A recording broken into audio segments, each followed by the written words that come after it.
Hello students. So today we will continue our NCERT chapter 8, which is aldehyde, ketones and carboxylic acids.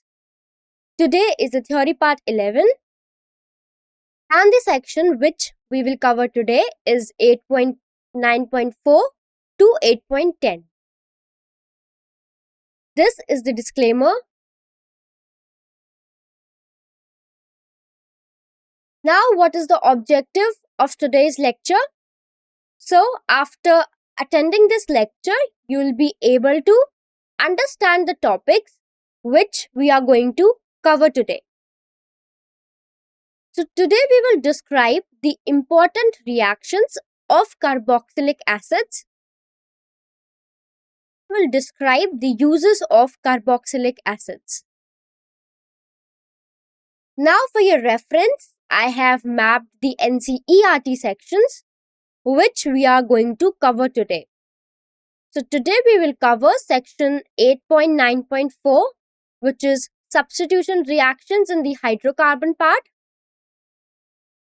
And we will see section 8.10, which is uses of carboxylic acids. For your better understanding of the concept, we will solve an in-text question, which is 8.8. And lastly, we will conclude with the summary.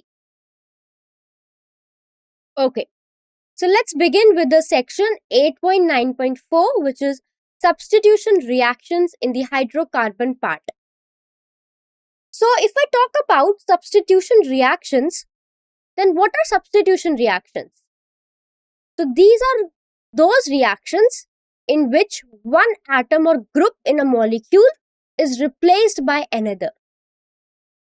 So this becomes important because it changes the properties and behavior of the molecule. So we will see some specific type of these reactions. So carboxylic acids, they can undergo different substitution reactions in their hydrocarbon part.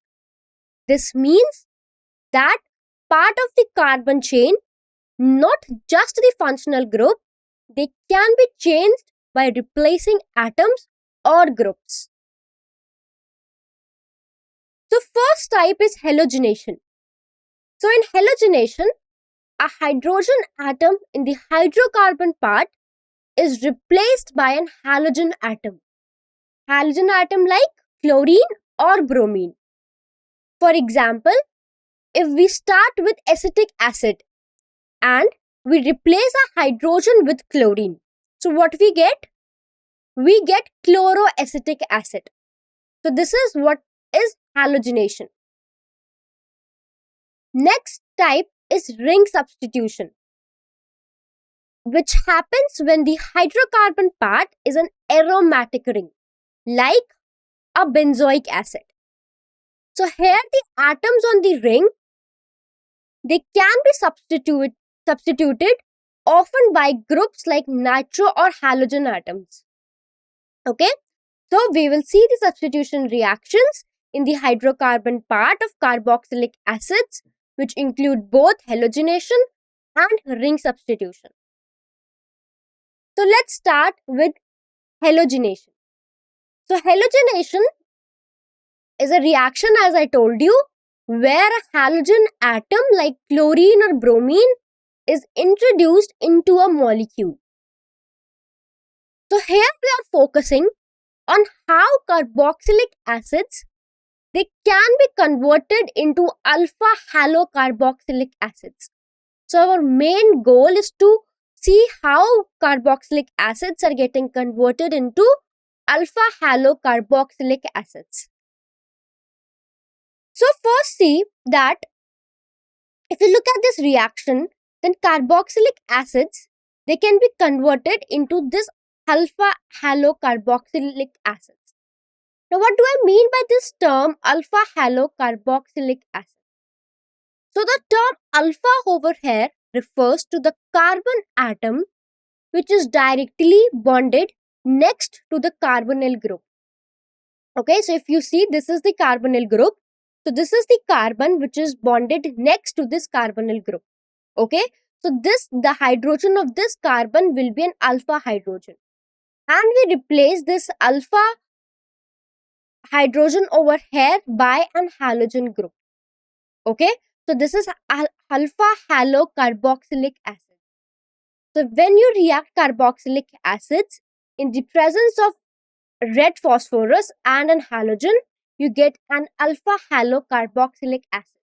That is, the halogen gets substituted at the alpha position. So it is important to remember that for this reaction to work, the carboxylic acid must have at least one alpha hydrogen. So important thing is there that alpha hydrogen should be there. Okay, this means that there needs to be a hydrogen atom which is attached to the carbon which is next to the carboxyl group. So without this hydrogen, the halogenation cannot take place. So the actual halogenation, it involves treating the carboxylic acids with chlorine or bromine, and we use red phosphorus. See, over here we have used red phosphorus. So this red phosphorus is used as a catalyst. So what does this catalyst do? So these catalysts help speed up the reaction, but they do not get consumed in the reaction. Okay, so this is essential for the reaction to proceed efficiently. So the halogenation specifically occurs at the alpha position, which is the carbon next to the carboxyl group. This means the halogen atom replaces the alpha hydrogen. As I told you that this is the alpha hydrogen, so this halogen replaces the alpha hydrogen. Okay, so this selectivity is what makes this reaction quite useful. Now this entire reaction which we have discussed, what is the name of this reaction? So you need to remember the name. This is Hell-Wohlert-Zelinsky reaction. Okay, Hell-Wohlert-Zelinsky reaction, which is often abbreviated as HVZ reaction. Okay, so this is a very classic method in organic chemistry for introducing a halogen atom at the alpha position of carboxylic acids. So you need to remember this name. Okay, that is Hell-Wohlert-Zelinsky reaction, abbreviated as HVZ. Now students, we are going to see the mechanism of Hell-Wohlert-Zelinsky reaction. Okay, I told you that from carboxylic acid you get alpha halocarboxylic acid. But how is the mechanism happening?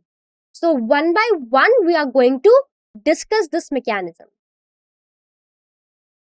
So if you look at step 1, it is the phosphorus reacts with bromine to form phosphorus tribromide or PBr3. So if you look at the equation, you have 2P, that is red phosphorus. Okay, so P here means phosphorus. When it combines with Br2, which is bromine, you get phosphorus tribromide, which is PBr3. Okay, so this step is important because PBr3, it acts as a catalyst and it helps activate the carboxylic acid for the next part of the reaction.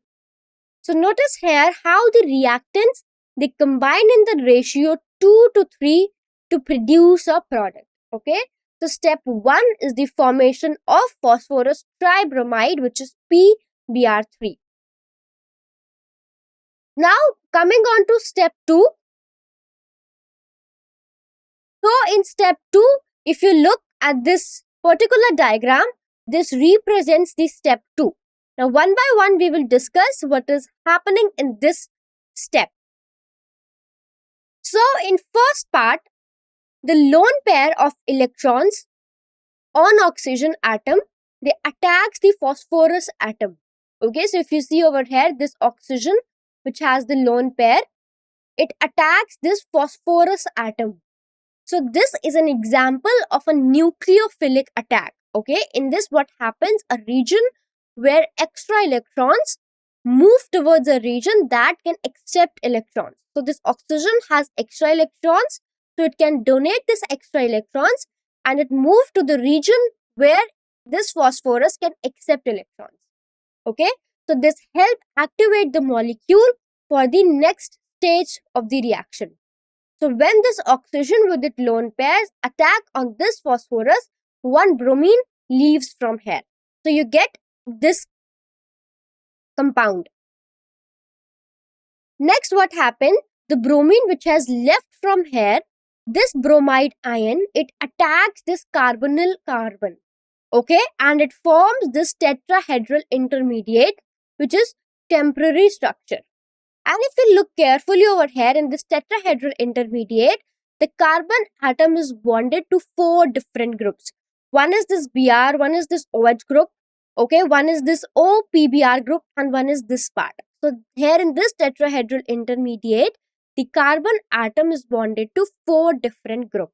Okay, so in second step, the Br, the bromide ion, attacks this carbonyl carbon to form this tetrahedral intermediate. And next, finally, this tetrahedral intermediate collapses, leading to the formation of acyl bromide. This is acyl bromide and POBr and HBr. Okay, so this means that the original carboxylic acid has been converted to acyl bromide, and we got the byproducts, which is phosphorus oxybromide, okay, and hydrogen bromide. So if you look over here, this tetrahedral intermediate collapses. Okay, that is this Br takes this hydrogen and you get carbon double bond oxygen, and this O double bond PBr leaves from here. So you get acyl bromide. Okay, and you get HBr and phosphorus oxybromide as byproducts. Now we will see next step of this mechanism. So we will see here what is happening in step 3. So in step 3, in first step, the carbonyl oxygen is protonated. So this is the carbonyl oxygen and this oxygen is protonated.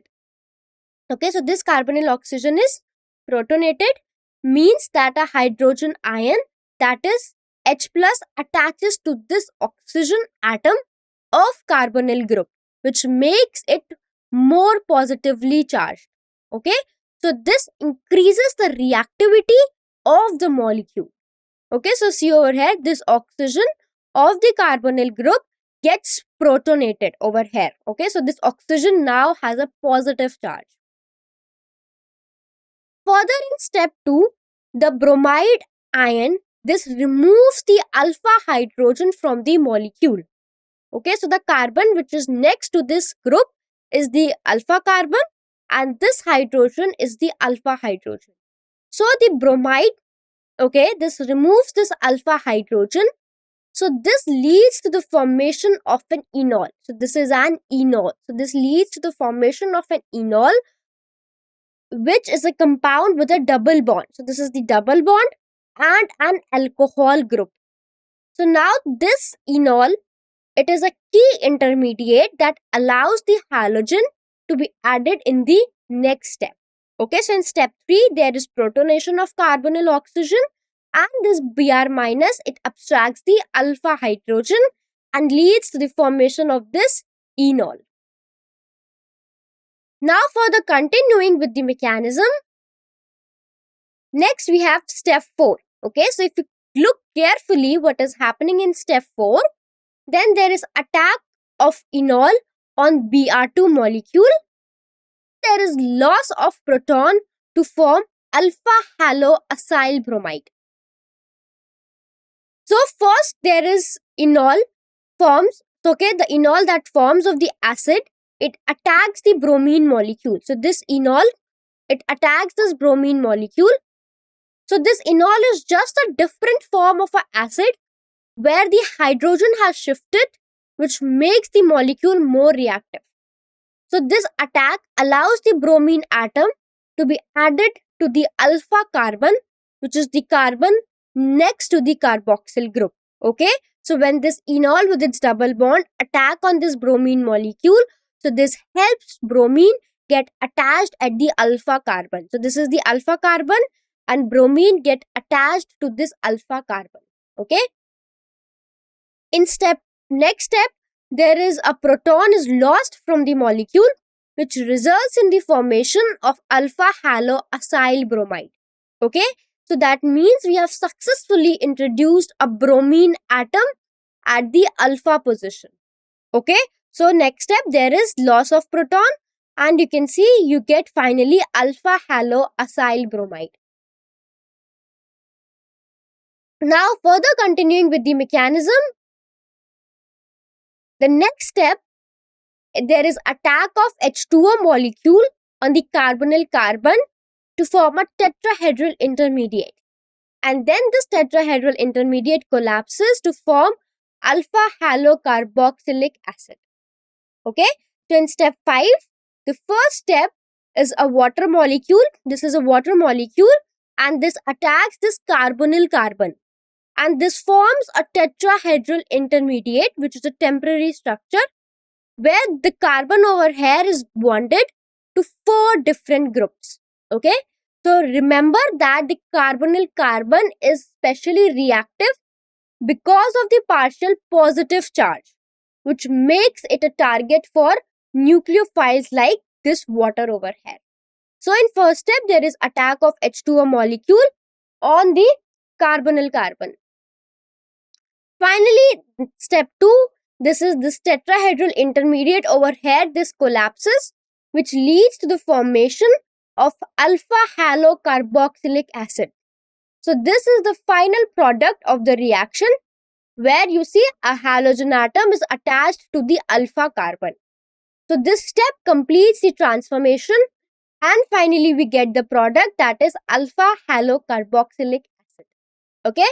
So this is the final step of the mechanism of Hell-Wohlert-Zelinsky reaction.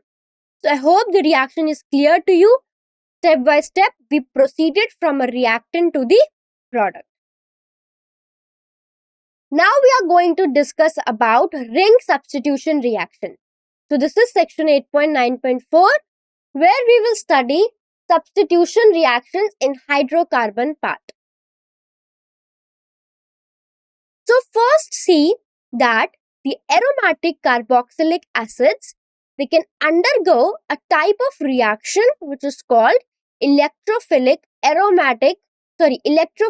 substitution on the benzene ring. So in this process, what happens? An incoming group, which is called an electrophile, it replaces a hydrogen atom on the ring. Okay, so electrophiles, they are species that seek out electrons.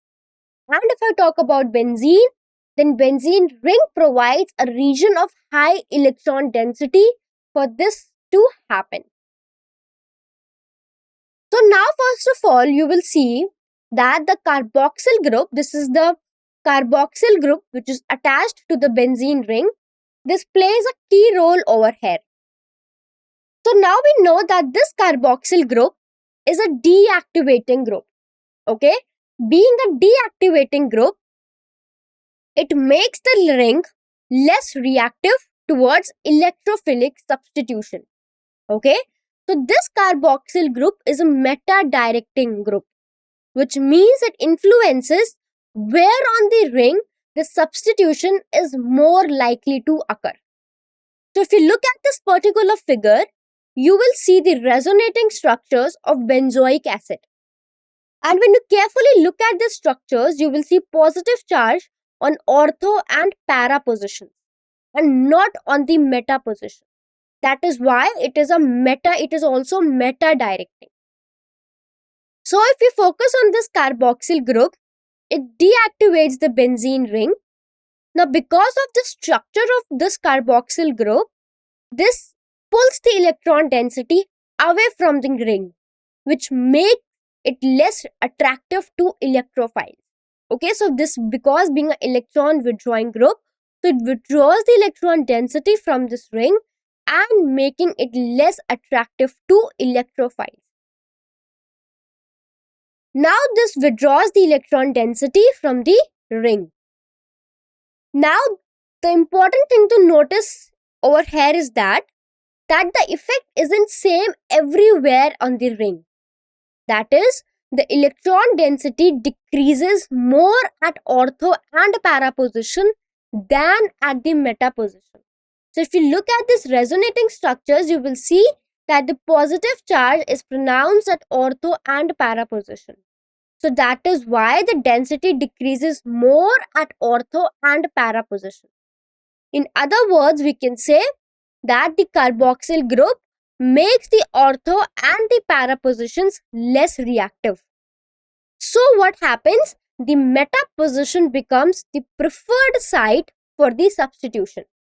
So incoming group, it comes and it prefers to get attached at the meta position.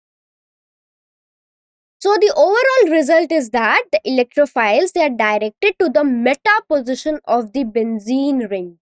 Okay, so this is an example of how the structure of a molecule determines its reactivity and the outcomes of the reactions. Okay, so what you can conclude that the electrophiles, they are directed at the meta position on the benzene ring. Now we are going to look at the examples. First example is converting benzoic acid, this is a benzoic acid, into meta-nitrobenzoic acid. So when you treat benzoic acid with concentrated nitric acid, which is HNO3, and sulfuric acid, which is H2SO4, you get meta-nitrobenzoic acid. So the important thing to note over here is that this nitro group, it attaches to the meta position of the benzene ring. So if you see, this NO2 is meta to this carboxyl group. Okay, so this NO2 comes and attached at the meta position. Okay, so this is happens because carboxylic acid, it directs the new substituents to the meta position. Next, we will see example 2, which is again converting a benzoic acid into meta-bromobenzoic acid. So here we substituted NO2 group at meta position, and here we will substitute, and here we will place this bromine group. Over here the hydrogen was substituted by NO2 group, and here the hydrogen is substituted by a bromine group. Okay, so again if you see that this bromine, it attaches to the meta position. Okay, so these reinforce the idea that the carboxylic acid group is a meta-directing group in electrophilic substitution reaction. Okay, so whenever a carboxyl group is attached, you will see that this group is a meta-directing group because the electron density is more at meta position compared to ortho and para position. So the incoming group will come and attack at the meta position. Okay, now we will look at one important thing, and that is aromatic carboxylic acids do not undergo Friedel-Crafts reaction. Okay, so this is an important thing to note, that they do not undergo Friedel-Crafts reaction. Now Friedel-Crafts reactions are a common way to add groups to a benzene ring. Now if we see the reason that why is it happening, so the main reason is the carboxyl group. So the carboxyl group, which is the COOH group, is attached to the ring. This group is a deactivating group. That means it pulls the electron density away from the ring. So as a result, it makes the ring less reactive towards substitution reactions. Okay? And another factor is the catalyst which is used in the Friedel-Crafts reactions, like aluminium chloride, which is AlCl3. So if you see over there in this diagram, you see that this catalyst, which is AlCl3, this actually bonds to this carboxyl group instead of helping the reaction. Okay, so see over here how it bonds to this carboxyl group. So the presence of both the deactivating carboxyl group and the bonding with the catalyst, it further deactivates the ring. So this double effect explains that why the aromatic carboxylic acids do not participate in the Friedel-Crafts reaction. Okay, so you need to remember that aromatic carboxylic acids do not undergo Friedel-Crafts reaction because of the presence of this deactivating carboxyl group and the catalyst like AlCl3. It bonds to this carboxyl group, which further deactivates this group. Now we will solve an in-text question, which is in-text question 8.8. So which of the following, which acid of each pair shown here would you expect to be stronger? So here you are given these four questions, okay, and you have been given each acid, each pair of acid, and you have to tell that which one is more acidic, okay. In first one, it is CH3CO2H or CH2FCO2H. Next, it is CH2FCO2H and it is CH2ClCO2H. So our first one, if you'll see, here a fluorine group is attached. Here there is fluorine and here there is chlorine. Here if you see, the position of fluorine is switched. And next you have this CF3 group which is attached, and here it is CH3 group that is attached. So I'll give you some seconds to think, and then we will continue with the solution.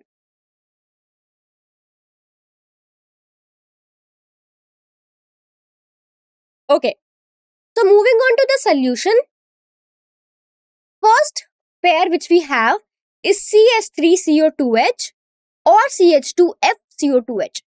Now if you carefully focus on these groups, then what you notice, what is the difference between the group?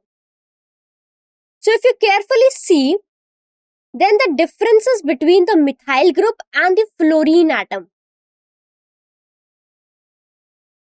Now, if you see in first one, that is CH3CO2H, you have a methyl group. So a methyl group, which is CH3 group, this group is an electron donating group. So if it is an electron donating group, that means it pushes the electron density towards the rest of the molecule. And this property affects the acid behavior. So electron donating groups like the methyl group, they show the effect which is called as plus I effect or positive inductive effect. This means that they increase the electron density on nearby atom through the bonds. And I hope you all know that more electron density can make it harder for the acid to lose a proton. Okay, so to acid to be a stronger acid, it should easily donate its proton. But if electron density is more, it make it harder for an acid to lose a proton. So because of the methyl group that donates electrons, it actually destabilizes the conjugate base. Okay, and how is a conjugate base formed? When an acid loses a proton, we get a conjugate base. So this methyl group, it destabilizes the conjugate base, and this extra electron density makes the conjugate base less stable, which in turn makes the acid weaker. So the presence of this methyl group, it decreases the acidic strength of CH3CO2H. Okay, in other words, I can say that this acid is less likely to donate a proton compared to an acid with a group that pulls the electrons away. Now if I talk about the next acid pair, which is CH2FCO2H. Here you have a fluorine group. So a fluorine is an electron withdrawing group, which means it pulls the electron density away from the rest of the molecule. Okay, so this is just what is opposite effect compared to the methyl group. Now the electron withdrawing group like fluorine, they show minus I effect or negative inductive effect. This means that they reduce the electron density on the nearby atoms, which make easier for the acid to lose a proton. So by pulling the electron density away, the fluorine stabilizes the conjugate base that forms after when an acid donates a proton. Now, a more stable conjugate base means that the acid itself is stronger and it is more likely to give up its proton. So, the presence of fluorine, it increases the acidic strength of CH2FCO2H. Okay? So now if we finally compare both of them,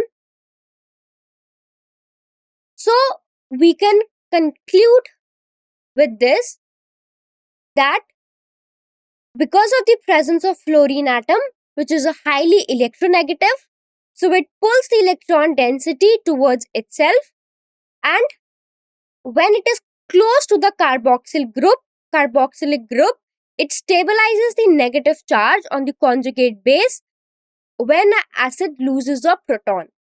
So it makes easier for CH2FCO2H, which is this one, to donate a proton, and thus it is increasing its acidity.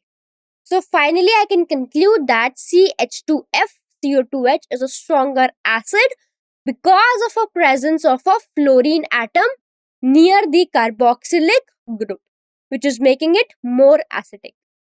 Okay? Now we will see the second part. Now in second part, if you see, what is the difference? So when you compare CH2FCO2H and CH2ClCO2H, both of these carboxylic acids with a halogen atom is attached to a carbon next to carboxylic group. So in both of them, you will see that this halogen atom is attached to a carbon next to the carboxyl group. So main thing is over here, difference in this halogen atom. So our goal over here is to figure out that which halogen makes the acid stronger, fluorine or chlorine. So now the key factor here is the inductive effect, which depends on the electronegativity of the substituent atom. Okay, so electronegativity, it is a measure of how strongly an atom attracts electrons towards itself. So the more electronegative substituent, the more it pulls the electron density away from the acid group, which affects the acidity. So both the compounds have their halogen atom, which is either fluorine or chlorine, which is attached close to the carboxylic group. Now this proximity means that the inductive effect will be strong in both the cases. Okay, because in both the halogen atom is placed at the same position. But the type of halogen is what makes a difference. So if we compare the two halogens, which is fluorine and chlorine, so fluorine is more electronegative than chlorine. Okay, because you know that as we go down, that from fluorine, chlorine, bromine to iodine, the electronegativity decreases. So fluorine is more electronegative than chlorine, which means it pulls electrons even more strongly. So this difference in electronegativity will influence the acidic strength. So because fluorine is more electronegative, so it creates a stronger negative inductive effect, which is called as -I effect.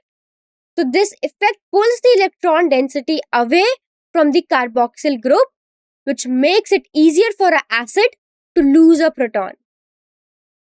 As a result, the conjugate base formed after the acid loses a proton is more stabilized when fluorine is present compared to a chlorine. So this stabilization makes the acid with fluorine a stronger acid.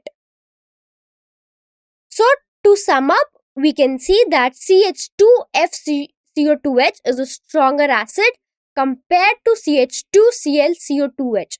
Okay, the higher electronegativity of fluorine leads to a greater inductive effect, which increases the acid strength. Now we will see the third part. In third part, now look at the question carefully. Here we have two acids, okay? In both, now the halogen is same. In both, we have fluorine as the halogen. But one with a fluorine atom is attached to the first carbon in the chain. If I consider this at the first carbon, then fluorine is attached to the first carbon. And in this fluorine is attached to the second carbon.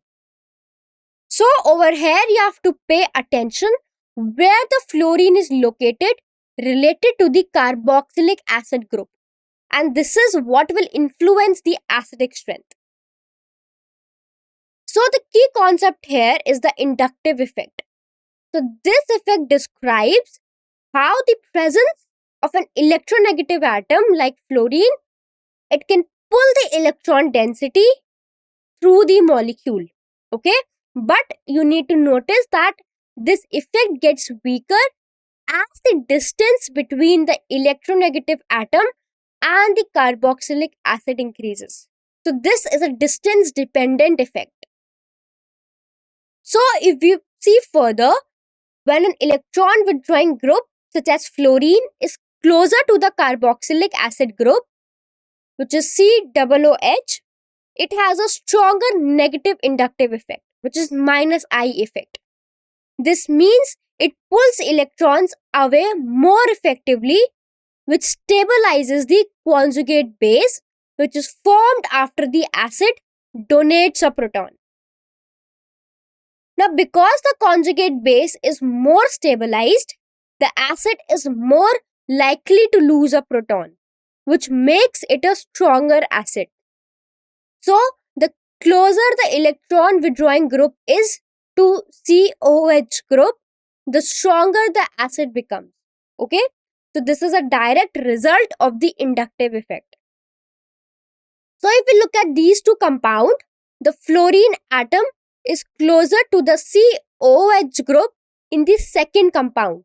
Okay, so if you see over here in the second compound, this fluorine is close compared to this compound where fluorine is far away from this carboxyl group. Okay, so this means that the second compound will experience a stronger inductive effect, which leads to a greater stabilization of its conjugate base. So therefore, we can see that CH3CHF, CH2CO2H is a stronger acid where the fluorine is closer to COOH group. Okay. So this is a stronger acid. Lastly, coming to the last part, which is the fourth one. Here you have two benzoic acids. Okay. First one with a trifluoromethyl group at the fourth position and one with a methyl group at the same position. So if this is first, then 1, 2, 3, 4. So this is a trifluoromethyl group which is at the fourth position, and this is a methyl group which is also at the fourth position. Now, if we talk about the methyl group, then this group is an electron donating group, means it pushes the electron density towards the rest of the molecule. Okay, so we call this as +I effect or positive inductive effect. So this effect, it stabilizes, this influences the stability of conjugate base after the acid donates a proton. So if you see over here, this is donating the electron density to this ring. Okay, so because the methyl group donates electrons, it increases the electron density on the conjugate base. So when this will lose an proton, it will form a conjugate base. So this methyl group is increasing the electron density on this conjugate base. Okay, and higher electron density can make a conjugate base less stable. Okay, more stable the conjugate base, stronger the acid, and here the conjugate base is becoming less stable. So by increasing the electron density, the methyl group actually destabilizes the conjugate base. Okay, this means that the acid becomes weaker since it's less willing to give up its proton. So we can say that electron donating group decreases the acidic strength by making the conjugate base less stable. Now, let's see the second one. In second one, we have a trifluoromethyl group, which is a CF3 group. Now, this is opposite of CS31. Okay, this is a strong electron withdrawing group. That means it pulls electron density away from the rest of the molecule, and we call it as -I effect. Okay, so because of this CF3 group, which pulls the electron density away, it decreases the electron density on the conjugate base of the acid. So this is important because a lower electron density makes the conjugate base more stable. Okay, a stable conjugate base means a stronger acid. So by stabilizing the conjugate base, the trifluoromethyl group, it increases the acidic strength. Okay, so in contrast, the methyl group is an electron donating group, which makes the conjugate base less stable and acid weaker. And this trifluoromethyl group, it stabilizes the conjugate base, making it a stronger acid. Okay, so finally we can conclude that 4-trifluoromethyl benzoic acid is a stronger acid. Okay. Now we will see the uses of carboxylic acids. So first we will talk about methanoic acid. Methanoic acid, which is also known as formic acid, it is widely used in rubber, textile, dyeing, leather, and electroplating industries. For example, if I talk in rubber industry, then methanoic acid, they helps coagulate latex, which turns it forming a liquid, which turning it to form a liquid from a solid rubber. Next, we will have we have ethanoic acid, which is also known as acetic acid. Now, this is commonly used as a solvent, and it is the main component of vinegar, which is used in food industry. So see how a simple organic acid can have both industrial and household uses.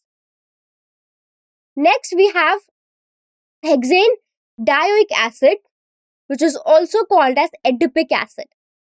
Now, this acid is crucial in making nylon 6,6, which is a strong synthetic fiber used in clothing and industrial materials. Okay, so the chemical structure of hexane dioic acid allows it to link with other molecules to form long durable chains. Next, we have esters of benzoic acid. So these compounds, they are used in perfumery because they have pleasant fragrances. Okay. We have another one, which is sodium benzoate. So this is used as a food preservative to prevent the growth of bacteria and fungi in acidic foods. Okay, so this is a good example of how it keeps our food safe and fresh. And lastly, we have higher fatty acids, which are used to make soaps and detergents. So these acids, they react with bases to form soap, which help remove dirt and grease. So carboxylic acids, they are not just important in industry, but they are also in our daily hygiene and cleaning products. Okay, so this was it. Now let us summarize whatever we have studied in today's lecture. First, we studied Hell-Wohlert-Zielinski reaction. So in this reaction, a carboxylic acid is converted into an alpha halocarboxylic acid. Okay. So this reaction involves treating a carboxylic acid with a halogen like chlorine or bromine in the presence of red phosphorus, which acts as a catalyst. Okay. So the halogen here is represented as X2. So X can be chlorine or bromine. And the red phosphorus, it helps the reaction proceeds efficiently. So it is important to note that this reaction only works if the carboxylic acid has at least one alpha hydrogen. That means the carbon next to the carboxyl group must have a hydrogen atom attached. Okay, so without this hydrogen, the halogen can't be added at alpha position. So if you look at this reaction carefully, you have carboxylic acid. When you react with its halogen, which is X2, in presence of red phosphorus, you get alpha halocarboxylic acid. And this is Hell-Wohlert-Zielinski reaction. Next, we talked about electrophilic substitution reactions. Okay. So we saw that the carboxyl group is both deactivating and a meta-directing group. So a deactivating group makes the benzene less reactive towards electrophiles. Okay, so the carboxyl group, it pulls the electron density away from the ring, especially at ortho and para position, making these positions less likely to react. So because of this carboxyl group, this decreases the electron density at ortho and para position. So it makes these sites less reactive to incoming electrophiles. Okay, so as a result, the reactions, they are less likely to occur at these positions, and they are more likely to occur at meta position. Okay, so to summarize, I can say that the carboxyl group, it directs the incoming electrophiles to the meta position of benzene ring. Okay. Next, we discuss about the uses of carboxylic acids. So they are widely used in food industry. They act as flavorings to give foods a sour taste and as a preservative to help prevent spoilage. Okay. For example, acetic acid is found in vinegar and citric acid is used in soft drinks and candies. Next, we see that how carboxylic acids are important in making soaps and detergents. So fatty acids, which are long chain carboxylic acid, they react with bases like sodium hydroxide to produce soap. Okay, and this process is commonly called as saponification. Next, we have carboxylic acids. They are crucial in pharmaceutical industry. So they are used to make medicine such as aspirin, which is a derivative of salicylic acid and which is a type of carboxylic acid. Next, finally, we saw that carboxylic acid, they are used in the manufacture of polymers like nylon 6,6. So these polymers, they are made by linking together the molecules that contain carboxyl group, which results in a strong flexible material which is used in clothing and other products. Okay, so to sum up, carboxylic acids, they are essential in food, cleaning, medicine, and as well as in material science. So thank you students for your attention. I hope this lesson was helpful. Thank you so much.